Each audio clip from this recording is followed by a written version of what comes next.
कहानी की शुरुआत में एक कंप्यूटर स्क्रीन को दिखाया जाता है जिसमें एक आदमी जो काफ़ी डरा हुआ है वो इंटरनेट पर अलग अलग बीमारियों के सिम्टम्स चेक कर रहा होता है। तभी सीन शिफ्ट होती है और हम फ्रांस के एक शहर पेरिस को देखते हैं जहां हर तरफ लोग न्यू ईयर सेलिब्रेट कर रहे होते हैं। लेकिन दूसरी तरफ न्यू ईयर का ये पहला दिन शायद किसी की ज़िंदगी का आखिरी दिन बनने वाला होता है। दरअसल कुछ डॉक्टर्स का एक ग्रुप एक 40 साल के पेशेंट को लेकर एक हॉस्पिटल पहुंचता है जिसकी हालत बहुत नाजुक होती है। इस केस पर उन डॉक्टर्स का अलग अलग नज़रिया होता है। कोई कहता है कि इसे हार्ट स्ट्रोक आया है तो कोई कहता है कि इसे ब्रेन स्ट्रोक आया है। तभी एक सीनियर डॉक्टर उस पेशेंट के सारे रिपोर्ट्स को अच्छी तरह देखकर ये कहता है कि इस पेशेंट की हालत बिल्कुल नॉर्मल है, इसे कुछ नहीं हुआ है। तभी उनमें से एक उस डॉक्टर से कहता है कि आपने ठीक से चेक नहीं किया होगा, आप चश्मा लगा कर देखिए। ये सुनकर वो सीनियर डॉक्टर उससे कहता है कि क्या तुम मुझसे ज़्यादा जानते हो? इस पर वो कहता है हाँ, क्योंकि वो पेशेंट मैं हूँ और ये मेरी ही रिपोर्ट्स हैं। मैं पीछे लेटा हुआ आपकी बातें सुन रहा था। तभी एक नर्स उसे पहचान लेती है और उस डॉक्टर से कहती है कि ये पागल आदमी हर जगह पहुंचकर ऐसे ही करता है, इसको हमेशा यही लगता है कि इसे कोई बीमारी हो चुकी है। ये सुनकर वो डॉक्टर समझ जाता है कि इस आदमी की प्रॉब्लम क्या है। वो उसी वक्त उसे हॉस्पिटल से निकाल फेंकता है। दरअसल इस आदमी का नाम रोमेन फॉर्बेट है और ये एक हाइपोकॉन्ड्रिक पेशेंट होता है, यानी एक ऐसा आदमी जो हमेशा ये सोचता है कि उसे कोई बड़ी बीमारी हो चुकी है। रोमेन का इस दुनिया में कोई नहीं है सिवाय दिमित्री नाम के एक डॉक्टर के जो 18 साल से उसे एग्जामिन कर रहा है। वो उसी को अपना इकलौता दोस्त और फैमिली मानता है, पर दिमित्री उसकी इस लाइलाज बीमारी और अजीब हरकतों से परेशान हो चुका है, इसलिए उसने ये फैसला किया है कि वो आगे से उससे कभी नहीं मिलेगा। तभी रोमेन उससे कहता है कि वो लोग मुझे किस करना चाहते थे जिससे जर्म्स भी फैल सकते हैं, जिससे मैं बीमार भी हो सकता था। जिस पर दिमित्री उससे कहता है कि वो तुम्हें किस नहीं बल्कि न्यू ईयर विश करना चाहते थे। तभी दिमित्री उसके सफेद लेडीज कोट को देखकर ये पूछता है कि ये कोट तुम्हें कहाँ से मिला। जिस पर कहानी 1 घंटा पीछे जाती है जहाँ दिमित्री ने अपने घर पर न्यू ईयर पार्टी रखी होती है और रोमेन को उसकी एक फ्रेंड से मिलाया है जो उससे क्लोज होने की कोशिश कर रही होती है। पर रोमेन उससे कहता है कि मुझे यहाँ से जाना होगा क्योंकि जैसे ही 12 बजेंगे लोग किस करने के लिए एक दूसरे पर टूट पड़ेंगे जिससे बैक्टीरिया भी फैल सकता है। ये सुनकर वो लड़की उसे एक पागल आदमी समझ लेती है। तभी दिमित्री आकर उससे पूछता है कि बात कहाँ तक पहुंची। इतने में न्यू ईयर काउंटडाउन की अनाउंसमेंट शुरू हो जाती है जिससे वो घबरा जाता है। दिमित्री उसे रिलैक्स करने की कोशिश करता है पर वो जल्दबाजी में किसी और लेडी का कोट पहनकर वहां से निकलने ही वाला होता है कि उसी वक्त 12 बज जाते हैं और वो विश करने उसके करीब आए हर उस आदमी को अपने से दूर करने लगता है जिससे उधर हंगामा मच जाता है। फिर अचानक वो पैनिक होकर गिर पड़ता है और इस तरह उसे हॉस्पिटल लाया जाता है। अब कहानी वापस प्रेजेंट में दिखाई जाती है जहां हम रोमेन को देखते हैं जो दिमित्री से कहता है कि तुम मुझे अपने साथ ले चलो, लेकिन दिमित्री अब उससे कोई रिश्ता नहीं रखना चाहता, इसलिए वो उसे वहीं छोड़कर भाग जाता है। तभी वो देखता है कि उसके हाथ गंदे हो चुके हैं, जिस पर वो एक फार्मेसी के अंदर जाता है। इधर दिमित्री की वाइफ नोरा जो बहुत गुस्से में है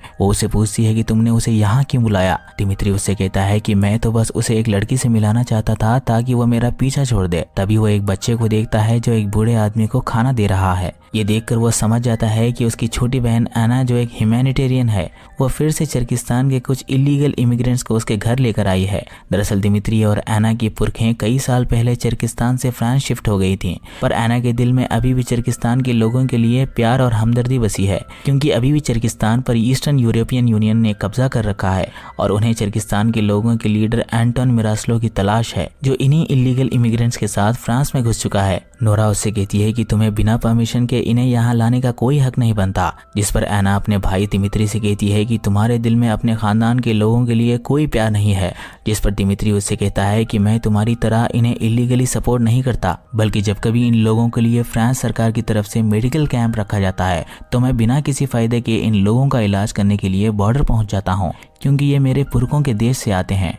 अगर ऐसे ही तुम सरकार का काम अपने सर लेकर इन्हें यहाँ लाती रही तो एक दिन सरकार हमें अरेस्ट कर लेगी। इधर हम रोमेन को देखते हैं जो ढेर सारे सैनिटाइजर्स खरीदकर अपने घर पहुँचता है और थर्मल गन से अपना टेम्परेचर चेक करके सो जाता है। अगली सुबह काम पर जाने के लिए वो ट्रेन पकड़ता है जिसके अंदर वो जर्म से बचने के लिए हैंडल्स को छुए बिना ही ट्रैवल कर रहा होता है, जबकि लोगों को लगा कि वो उन्हें कुछ परफॉर्म करके दिखा रहा है।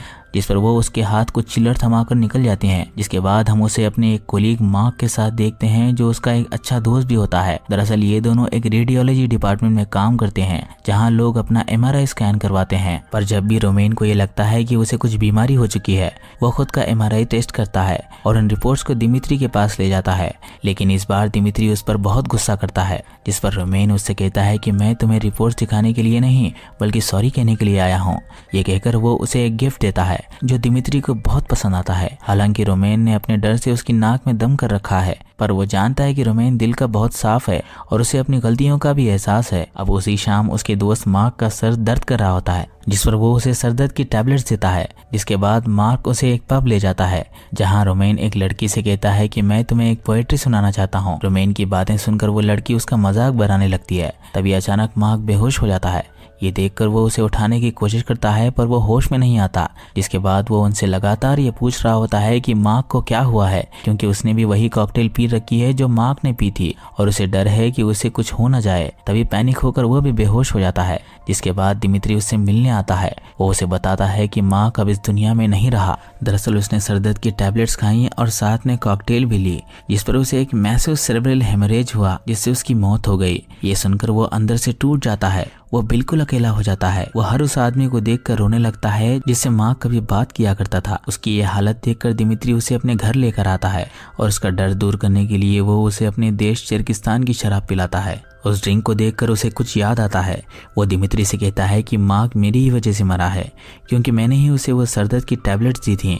जिस पर दिमित्री उससे कहता है कि एक दोस्त की तरह तुमने सिर्फ उसकी तकलीफ दूर करनी चाहिए, जबकि मार्क को यह पहले से पता था कि टैबलेट्स खाकर शराब नहीं लेनी चाहिए। और इससे ये भी प्रूव हो गया कि सेल्फ मेडिकेटिंग कितनी खतरनाक हो सकती है। रोमेन उससे कहता है कि मेरा सिर्फ एक ही दोस्त बचा था, पर ईश्वर ने उसे भी मुझसे छीन लिया। जिस पर दिमित्री उससे कहता है कि किसने कहा कि तुम अकेले हो, मैं भी तो तुम्हारा दोस्त हूँ। रोमेन उससे कहता है कि तुम ये सिर्फ मुझे तसल्ली देने के लिए कह रहे हो। जिस पर दिमित्री उससे कहता है कि नहीं, तुम मेरे सबसे अच्छे पेशेंट हो, इसलिए कह रहा हूँ। तभी रोमेन उससे कहता है कि तुम कुछ दिन मुझे अपने साथ रहने दो।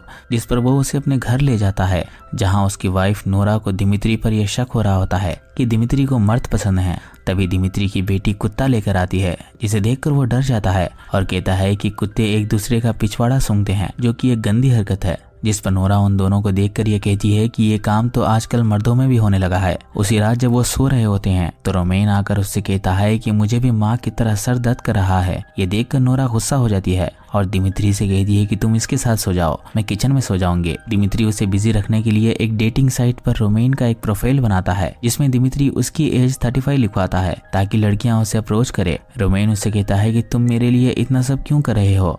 जिस पर दिमित्री उससे कहता है कि ये मैं तुम्हारे लिए नहीं बल्कि अपने लिए कर रहा हूँ, क्योंकि मैं तुमसे पीछा छुड़ाना चाहता हूँ। अब कुछ दिन बाद डैफ्ने नाम की एक लड़की से उसकी ब्लाइंड डेट फिक्स होती है, लेकिन वो उसके साइड में बैठे एक हैंडसम आदमी को रोमेन समझ बैठती है। तभी रोमेन उससे कहता है कि वो मैं नहीं हूँ, मैं यहाँ हूँ। वो रोमेन से पूछती है कि तुम्हारी एज कितनी है। रोमेन उससे कहता है कि मेरी उम्र 40 साल है और वो प्रोफाइल मैंने 5 साल पहले बनाई थी।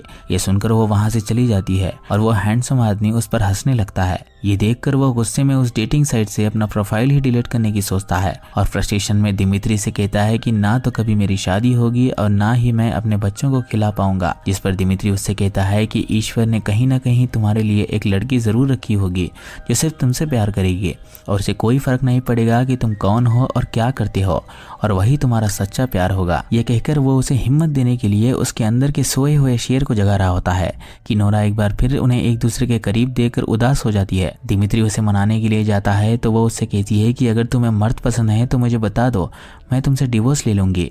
जिस पर दिमित्री उसे समझाता है कि वो सिर्फ मेरा एक पेशेंट है और मैं उसे इस तरह नहीं छोड़ सकता, क्योंकि जब मैंने प्रैक्टिस शुरू की थी तो मैंने रोमेन के इलाज के पैसों से ही अपने सारे बिल्स पे किए थे। जिस पर नोरा उससे कहती है कि उसे एक दोस्त की नहीं बल्कि एक साइकियाट्रिस्ट की जरूरत है। जिस पर दिमित्री उससे कहता है कि उसे किसी डॉक्टर की नहीं बल्कि एक औरत की जरूरत है जो उसके नजदीक रहकर उसे ये एहसास दिलाएगी कि किस करने या संबंध बनाने से कोई बीमारी नहीं फैलती। जिसके बाद हम रोमेन को देखते हैं जो एक और लड़की से मिलने आता है। इस बार वो उसे एक शेर आदमी की तरह पेश आता है। ये दोनों फिल्म देखने जाते हैं, पर रोमेन को पता चलता है कि आज थिएटर में भीड़ बहुत है, इसलिए वो डिनर का प्लान बनाता है जहां वो उस लड़की को देखता है जो ऐसे खा रही होती है जैसे उसने ऐसा खाना बरसों बाद खाया हो। जिसके बाद वो उसे अपने घर ले जा रही होती है, पर रोमेन बीच में ही उसे मना करने लगता है। जिस पर वो लड़की समझ जाती है कि वो एक शरीफ आदमी है, उसे कुछ नहीं पता, इसलिए वो उस पर टूट पड़ती है, जिससे रोमेन को लगा कि बैक्टीरिया फैल चुके हैं, उसे जल्द से जल्द नहाना होगा। वो उससे कहता है कि अच्छा होगा अगर ये काम हम नहाते हुए करें।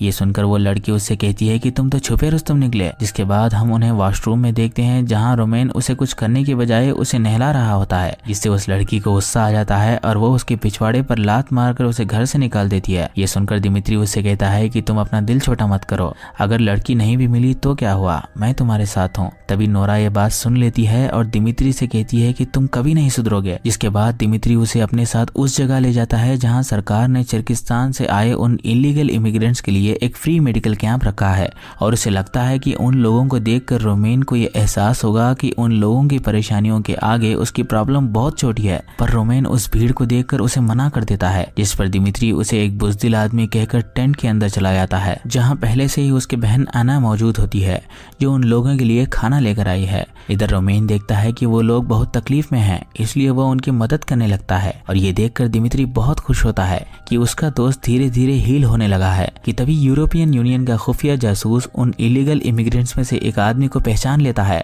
और उसे चाकू मारकर वहां से भाग जाता है। दरअसल ये आदमी चर्किस्तान के लोगों का लीडर एंटन मिरास्लो है जो उन इलीगल इमिग्रेंट्स के साथ फ्रांस में घुस चुका है। तभी रोमेन आकर उसकी मदद करने लगता है, जिससे एंटन को लगा कि ये बहुत ही अच्छा आदमी है, जिस पर वो उसे अपनी भाषा में शुक्रिया कहता है। तभी रोमेन देखता है कि उसके हाथ पर खून लगा है। ये देखकर वह बेहोश हो जाता है और मौका देकर एंटन अपना कोट उसके कोट से बदल देता है। जिसके बाद वो उसकी आईडी चेक करता है, जिससे उसे पता चलता है कि रोमेन एक फ्रेंच आदमी है। उधर इमिग्रेशन ऑफिसर्स किसी से आर्ग्यू कर रहे होते हैं, जिसका फायदा उठाते हुए वो उन्हें रोमेन का आईडी दिखाता है, जिसमें उन दोनों के चेहरे लगभग एक जैसे ही दिख रहे होते हैं। ये देखकर वो ऑफिसर उसे छोड़ देता है और इस तरह वो रोमेन बनकर फ्रांस में घुस जाता है। इधर दिमित्री की बहन आना उस कोट से रोमेन का आईडी निकालती है, जिससे उसे पता चलता है कि वो चर्किस्तान का ग्रेट लीडर एंटन मिरास्लो है। तभी रोमेन को होश आता है और एना को देखते ही पहली ही नजर में उसे एना से प्यार हो जाता है। एना उससे कहती है कि तुम्हें घबराने की कोई जरूरत नहीं है, मैं किसी को नहीं बताऊंगी कि तुम एंटन मिरास्लो हो और यहाँ से निकलने में मैं तुम्हारी मदद करूंगी। रोमेन को कुछ आइडिया नहीं था कि वो किसके बारे में कह रही है, बस उसे इतना समझ आता है कि वो उसे एक चर्किस्तानी आदमी समझती है, इसलिए वो उसी अंदाज में उसे शुक्रिया कहता है जिस अंदाज में एंटन ने उसे कहा था।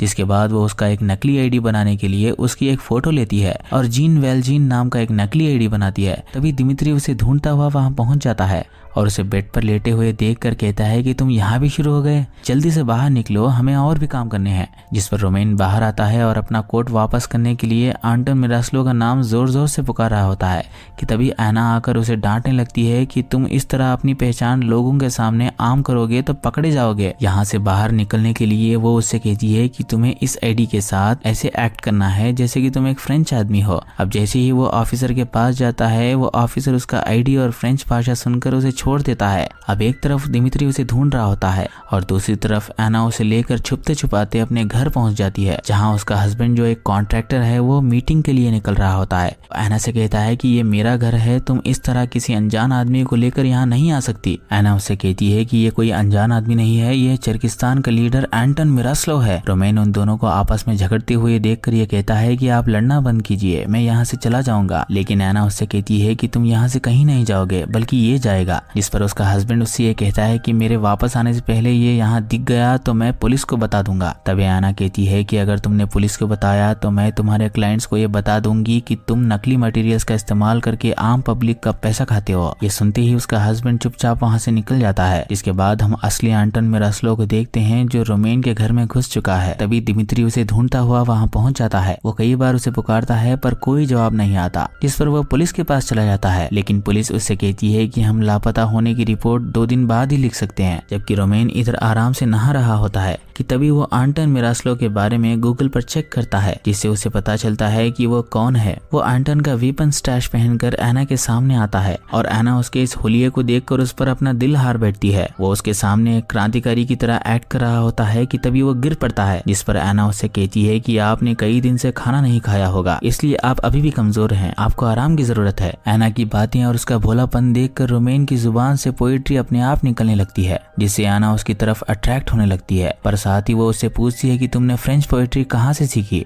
जिस पर रोमेन उससे कहता है कि मुझे फ्रेंच लैंग्वेज बहुत पसंद है और अब फ्रेंच लड़कियां भी। ये सुनकर एना के दिल में उसके लिए फीलिंग्स पैदा होने लगते हैं, लेकिन ये सिर्फ एक शुरुआत होती है, जिसके बाद वो उसे पास के एक चरकिस्तानी रेस्टोरेंट ले जाती है, जहाँ चरकिस्तानी शेफ उसका नाम जानकर उसका हाथ चूम लेता है और उनके लिए खाना लगाता है। उसके इस तरीके को देखकर रोमेन को डर लगता है कि ऐसा खाना खाकर वो पक्का मर ही जाएगा, पर एना की स्माइल देखकर वो उस खाने को भी खा जाता है और फूट फूट कर रोने लगता है। एना पूछती है कि तुम्हें क्या हुआ है, जिस पर रोमेन उससे ये झूठ बोल देता है कि इस खाने ने मुझे अपनी माँ की याद दिला दी। जिसके बाद एना उसे लेकर आईफिल टावर पर जाती है, जहाँ रोमेन को ये एहसास होता है कि वो एना के फीलिंग्स के साथ खेल रहा है। वो एना से कहता है कि मेरे साथ घूमना तुम्हारी जान के लिए खतरा बन सकता है, मुझे यहाँ से जाना होगा। जिस पर एना कहती है कि ठीक है तुम चले जाओ, पर अपना ख्याल रखना और किसी दिन वापस आओ तो मुझसे जरूर मिलना। इधर एंटन को पता चलता है कि चरकिस्तान के लोगों में डर पैदा करने के लिए ये बात मशहूर कर दी गई कि एंटन मिरास्लो अब मर चुका है। इस बात को झूठ साबित करने के लिए उसे वापस चरकिस्तान आना होगा। तभी रोमेन अपने घर वापस आता है, जिस पर वो उसे धक्का देकर उस पर चाकू रख देता है। इसी दौरान वो रोमेन को पहचान कर उसे छोड़ देता है। अब रोमेन उससे कहता है कि मुझे पता चल चुका है कि तुम एक अच्छे क्रांतिकारी हो, जो चरकिस्तान के लोगों पर हो रहे जुल्म के खिलाफ आवाज उठा रहे हो। तुम जितने दिन चाहो यहाँ रह सकते हो। जिसके बाद वो खुशी खुशी एना के पास जाता है, जहाँ एना उसे अपने दादा की फोटो दिखाकर ये कहती है कि अगर आज ये जिंदा होते तो तुम जैसे बहादुर आदमी से मिलकर बहुत खुश होते। सुनकर रोमेन को खुद के इस झूठ पर घिन आने लगती है। वो एना से कहता है कि मैं तुमसे कुछ कहना चाहता हूँ। एना को लगा कि वो अपने दिल की बात बताने वाला है, जिस पर एना उससे कहती है कि मैं जानती हूँ कि तुम भी वही कहना चाहते हो जो मैं कई दिन से फील कर रही हूँ, पर कुछ मत कहो वरना सब कुछ बर्बाद हो जाएगा। जिसके बाद वो उससे पूछती है कि चरकिस भाषा में आई लव यू कैसे बोलते हैं। कि तभी उसकी डोरबेल बजती है, जिस पर वो चाकू लेकर बिल्कुल उसी तरह खड़ा हो जाता है जैसे एंटन ने किया था। एना कहती है कि तुम रिलैक्स हो जाओ, क्योंकि वो मेरे दोस्त ही हैं जिन्हें मैंने अपने कपड़ों का कलेक्शन दिखाने के लिए बुलाया है। अब एक तरफ एना का हस्बैंड उसे कॉल पे कॉल कर रहा होता है और दूसरी तरफ रोमेन अपनी बहादुरी की झूठी कहानियां सुना रहा होता है कि किस तरह उसने एक शेर का मुंह फाड़ दिया। तभी उसकी एक और दोस्त आ जाती है, जिसका कुत्ता रोमेन के पीछे बढ़ जाता है, जिसे देखकर वो डर के मारे इधर उधर भागने लगता है। रोमेन की इस हरकत से एना अपने दोस्तों के सामने एम्बेरस हो जाती है और फिर जाने से पहले उसकी एक दोस्त उससे कहती है कि शायद उन लोगों ने इसे बंदी बनाकर कुत्तों से टॉर्चर किया होगा। जिसके बाद एना अंदर आकर उससे कहती है कि मैं समझ सकती हूँ कि हर इंसान के अंदर किसी न किसी चीज को लेकर फोबिया होता है, जैसे कि तुम्हें कुत्तों का है। इसमें शर्म की कोई बात नहीं है, पर सच कहूँ तो तुम्हें डरते हुए देखकर मुझे बहुत मजा आया।